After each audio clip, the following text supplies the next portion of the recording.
What's going on, everybody? Welcome into episode 4 of the MudWatch Sports Podcast on this Monday, September 30th, 2024. I'm your host, Zach Malamud, and what a busy weekend we had in the tri-state area. But first, please subscribe below. Follow all of my social accounts, Instagram, Twitter, and TikTok. We do have to start right off the bat, though, with the New York Mets coming off of yesterday's win, Sunday's win against the Milwaukee Brewers, a 5-0 win for New York as they head into the doubleheader against the Atlanta Braves. We'll talk about that in just a minute, but the Mets in this one, David Peterson really starting off strong in this one, as well as Francisco Lindor. Let's go to Lindor first.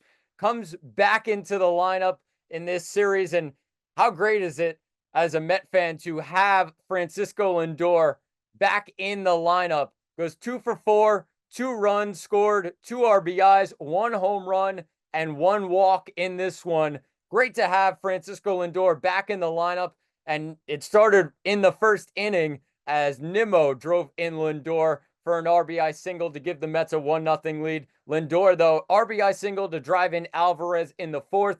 Then he homers a solo shot to right in the 6th, and it was 5-0 at that point for the New York Mets. Grab a huge win, give themselves some confidence heading into this doubleheader against Atlanta. But I have to talk about David Peterson in this one. 7 innings pitched, 1 hit allowed, no earned runs, 8 strikeouts, as well as 3 walks.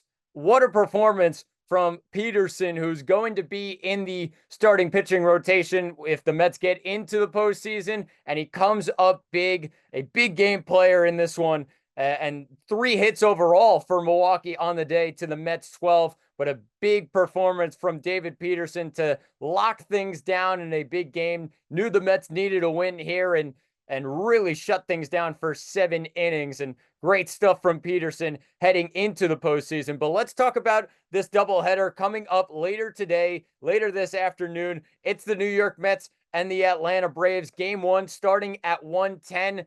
It's Spencer Schwellenbach against Tyler McGill on the mound. And if you look at it for the Mets, they have all of their guys in the lineup. Really just have to come through for them. And Lindor back in the lineup. You got guys like Mark Vientos, who's been playing really well. Alonso at 5th in the lineup today. And I look at these big game players for the Mets, and they have to step up probably more so in this first game than the second game. I think if you're the Mets, you really go for this first one, as I'll mention it in a second, but Chris Sale on the mound in the second game of the doubleheader starting at 4:40. But if you're the Mets, you look at this matchup against Schwellenbach and try and take advantage of him.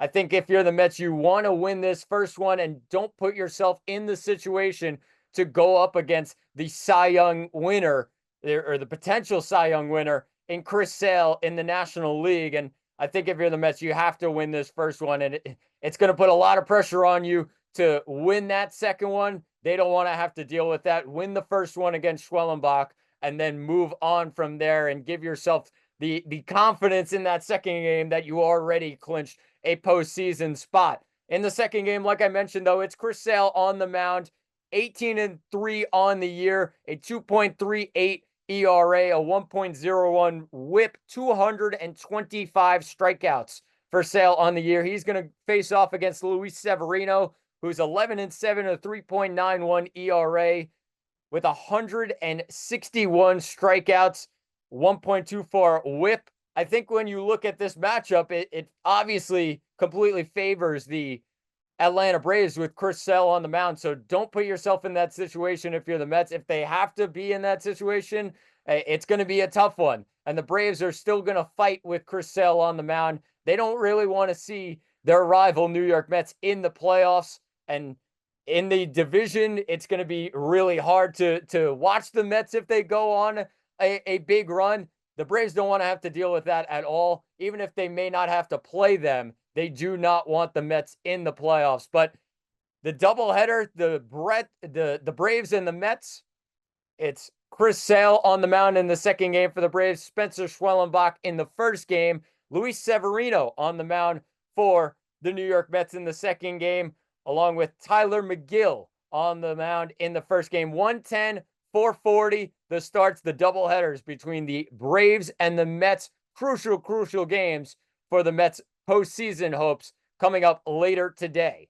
Let's head to the Bronx as the New York Yankees close out their regular season with a win against the Pittsburgh Pirates 6-4 on Sunday, and it came down to Alex Verdugo with a 2-run single in the 8th inning to give the Yankees a 6-4 win in the end. And Alex Verdugo, not a name that has been spoken about too much other than maybe some decisions in the playoff roster for Alex Verdugo, whether it's him or Jason Dominguez going to be in the lineup. I talked about that last week, and I stand by my case of Alex Verdugo being in over Dominguez. Dominguez only batting 179 so far this season since he's been called up into the MLB. And I look at Verdugo, just those little hits here and there. And yes, yesterday didn't mean too much, but for his confidence, I feel like that is big time for him. Plus the fact that he is a better fielder in left than Dominguez heading into the postseason. Most likely going to be Verdugo as well as Trent Grisham, and Dominguez probably going to miss out on the playoff roster. But the Yankees grab a big win here, as it looked like the Yankees were going to stumble into the postseason. Couple of series losses in a row. They lose to Baltimore. They also lose to Pittsburgh, but they grab one win in each of those games, and they end up being two of the most important. Of course, they clinched the AL East on Thursday against Baltimore with that win against the Orioles. And then this one, they already clinched the number 1 seed in the American League throughout the postseason with Cleveland's losses on Friday and Saturday against the Houston Astros. So the Yankees get the number 1 seed throughout. They will face the winner of the Royals and the Orioles series, which starts tomorrow. Starting at 4 p.m. is game 1 in Baltimore. But if you're the Yankees, now you look at this series and say, all right, well, it wasn't our best. And yes, we kind of stumble in, but now you get a week off, and Saturday it will be game 1 at Yankee Stadium in the Bronx. Don't know their opponent yet. Obviously, have to go through the wild card with the Orioles and the Royals. But the Yankees' confidence is that they look at the rest of the teams in the AL and don't feel talent-wise that any team is on their level, whether it comes to pitching or their hitting. And although the Yankees' bottom of the lineup is not the strongest in Major League Baseball, they feel like the top of their lineup can really lead them to big things and hopefully a World Series for the Yankees in the end. But it comes down to the Orioles and the Royals, the winner of that series. We'll get into that later in the week.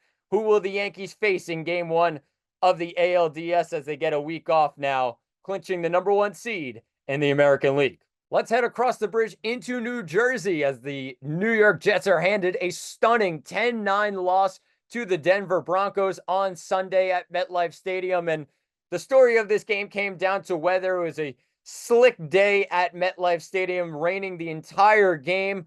But in the end, the other story was how bad the Jets offense was in this one, led by Aaron Rodgers. And you look at his stats in the end, 24 of 42, 225, no touchdowns, no interceptions, 5 sacks on the day.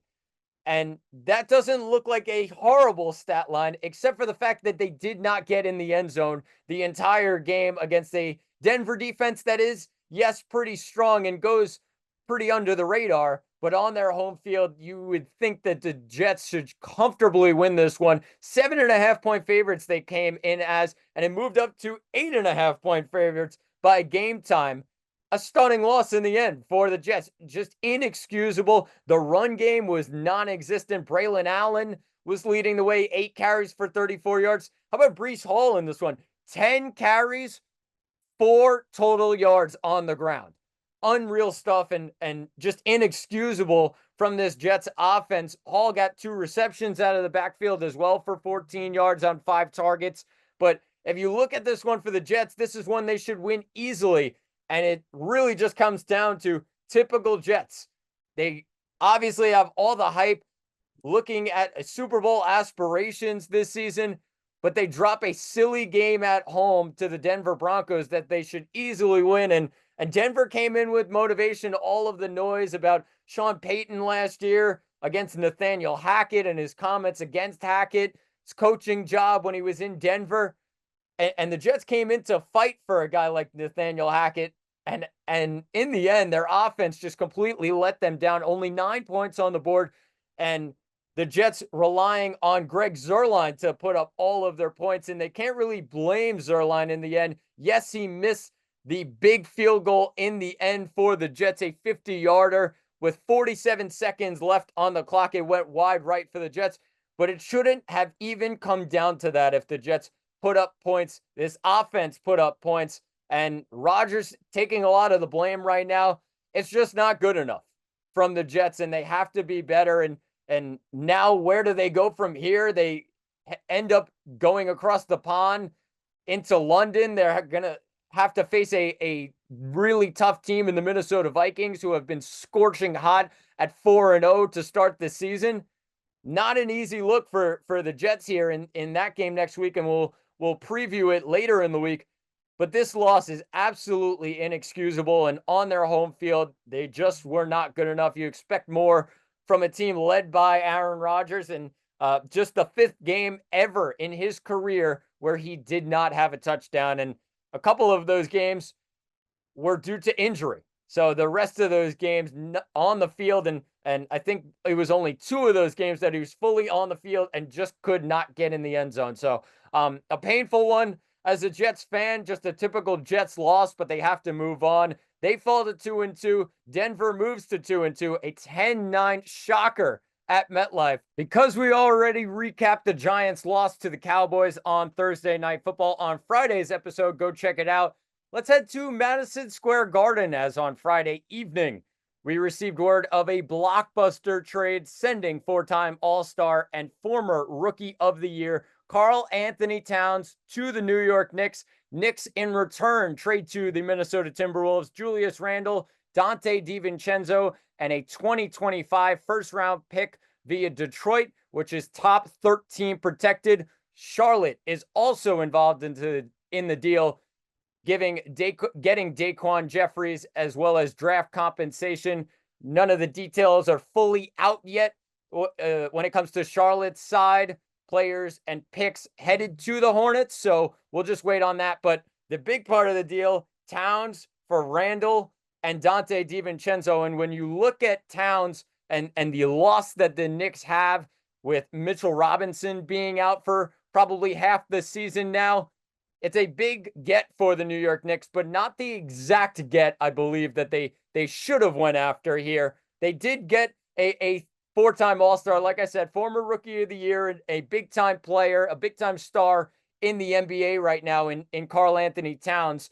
But he is a bit of a different player than the Knicks should have been really looking at to replace Mitchell Robinson, as Towns more now of a stretch 4, not truly a number 5 that the Knicks were looking for in their starting lineup. But nonetheless, they get a big-time star. They add him to the lineup now. And when you look at Towns, I think the big thing for the Knicks is getting him back to where he was in his first couple years in the league. Obviously, the Rookie of the Year season in his first year averaged 18.3 points per game, 10.5 rebounds per game, plus 1.7 blocks per game, which I think stands out a ton, as that is the most in his NBA career. The 1.7 blocks per game that season really stands out because the defense has not been where it needs to be completely for Karl-Anthony Towns in recent years,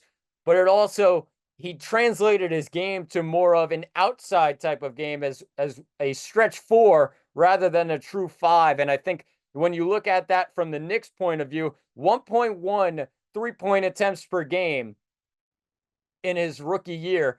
Now he's all the way up at 5.3 this previous year in 2023, 2024. It was a good stretch for a while, 1.1 3-pointers per game. Then he had 3.4, then 3.5, as well as 4.6 3-point attempts per game. in 2018, 2019. That was the final year that he was coached by Tom Thibodeau, Knicks coach now. And once it got to 2019, 2020, obviously that was a COVID year. And in the end, Towns did not play a lot of games, only 35 games he played that season.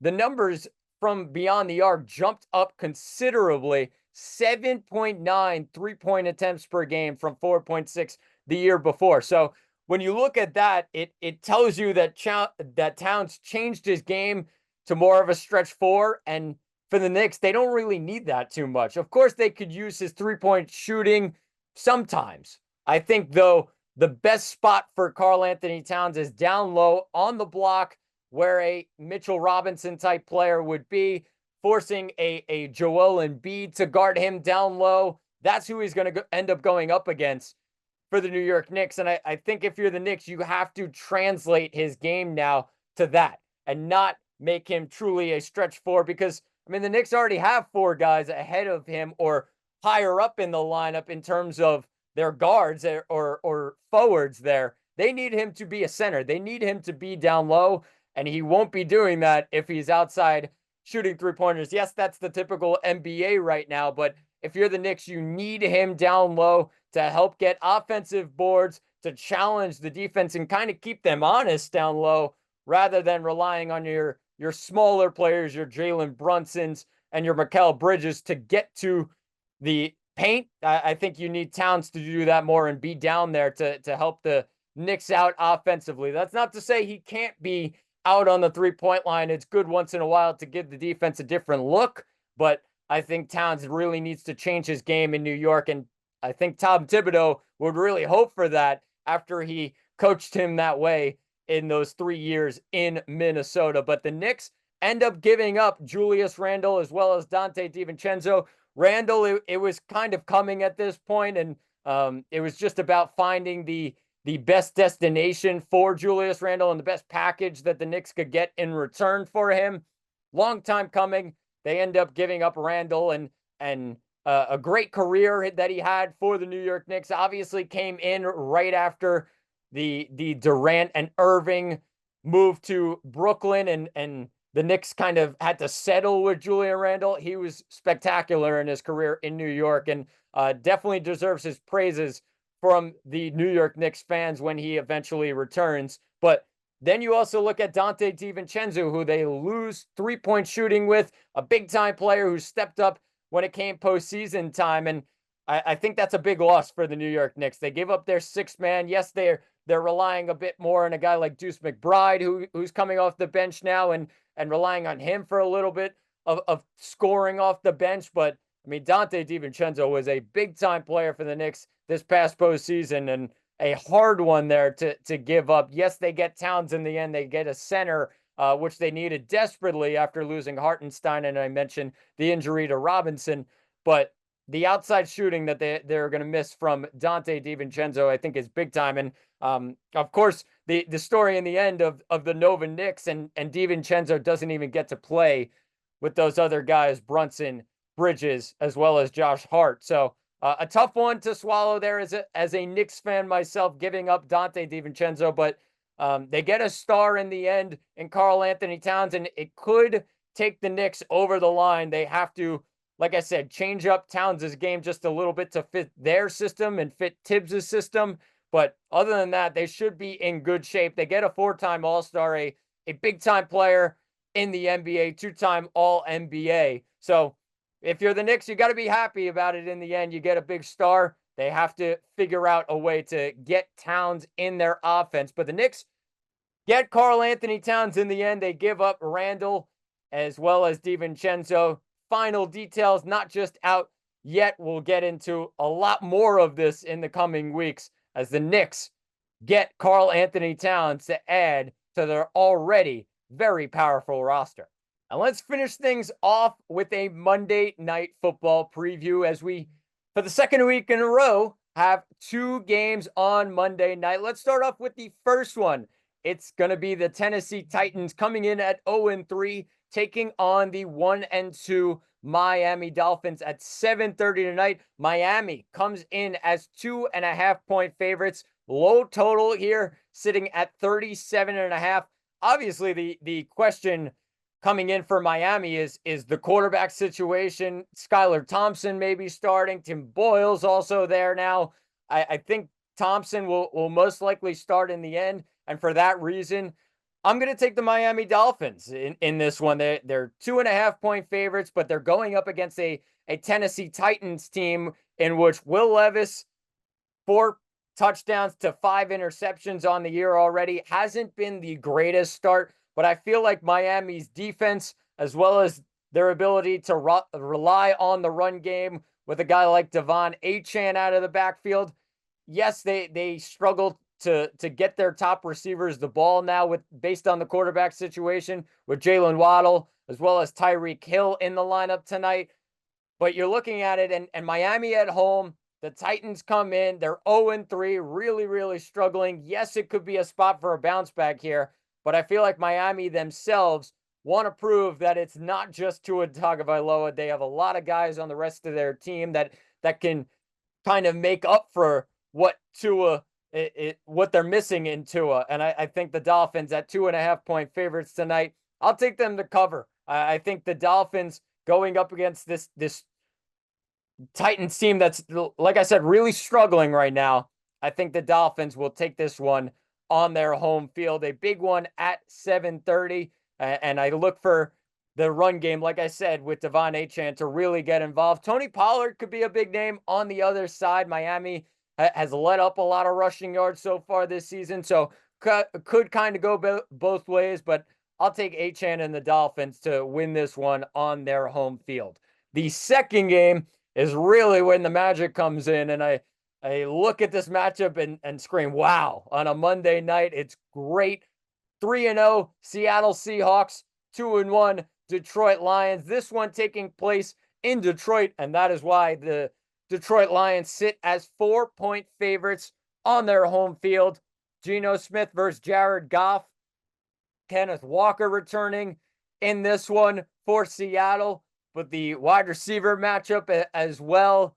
DK Metcalf on one side, Amon-Ra St. Brown on the other side. You got Jamison Williams, Jackson Smith, and Jigba just everywhere. It's a couple of very powerful offenses and not as strong defenses. There's parts of their defense that are stronger than others, but I look at the secondaries of both teams and say, all right, well, they could really figure out a way to get by each other. It should be probably high scoring in this one. The total coming in is 46.5. So I think it's probably leaning towards the over in this one. A lot of points expected on the board. Both defenses, like I said, should be overpowered by the two offenses. And in Detroit, I'm going to pick the Lions, of course, to win the game. I think the Seahawks cover this. I do think that they make it close, probably +4 in the end. But I think Seattle ends up coming into Detroit and making it a close game. Their offense is really solid. Detroit's defense, barring their run defense, which is arguably the best in the NFL. It's the best in the NFL statistically, but their secondary is very, very weak. And I think guys like Jackson Smith and Jigba, DK Metcalf can take advantage of it. Obviously, Geno Smith, a passing quarterback and really can sling the ball around. I think he'll have a fun time against this Detroit defense, but I'll pick the Lions to win, Seahawks to cover. The spread sitting at -4 in Detroit. This should be a good one. A lot of high power players on their offenses, both teams, like I mentioned. So should be a very interesting game up in Detroit. 3-0 Seahawks taking on the 2-1 Lions. An 8:15 start, as this one is the second one of the Monday Night Football doubleheader for the second week in a row. But that'll do it for episode 4 of the MudWatch Sports Podcast. Please subscribe below. Join us on Wednesday as Josh Mallett returns. I've been Zach Malamud. Thanks for watching. Talk to you all on Wednesday.